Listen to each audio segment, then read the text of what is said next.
Degree বিষয়টা আমরা শুনছি। ডিগ্রি যখন মাথায় বুঝতে হবে অ্যাডজেক্টিভ রিলেটেড, তাহলে প্রথম জানতে হবে অ্যাডজেক্টিভ কি। অ্যাডজেক্টিভ জানতে হবে নাউন কি, নাউন জানা জানতে হবে সাবজেক্ট কি। মনে আছে সিকিউএস গুলো রিলেটেড, তাই না? ফর এক্সাম্পল বললাম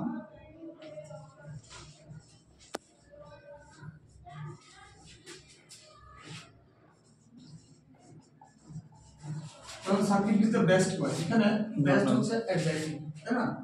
তাহলে এটা যদি ভার্ব হয়, এই ভার্বটা এই অবজেক্টটাকে মডিফাই করেছে, এটা কেমন বয়? ভালো। তো দেখো এটা একটা অ্যাডজেক্টিভ জাস্ট। তাহলে আমরা তো বেটার দেখছি, এটা দেখছি না? আমরা বেটার দেখছি না, গুডও দেখছি। অর্থাৎ বেটার বা গুড বা বেস্ট বা করা যায়। অর্থাৎ ভার্বের জন্য অনেকগুলো ফর্ম আছে, প্রেজেন্ট পারফেক্ট ফিউচার, হ্যাঁ, এর উপরে 5টা ফর্ম আছে। অ্যাডজেক্টিভ এবং অ্যাডভার্বের 3টা ফর্ম আছে। এটা বলে পজিটিভ, সুপারলেটিভ, কম্পারেটিভ। এটা হচ্ছে গুড হচ্ছে পজিটিভ, তারপরটা হচ্ছে বেটার, তারপর হচ্ছে বেস্ট, মানে শুধু উপরে।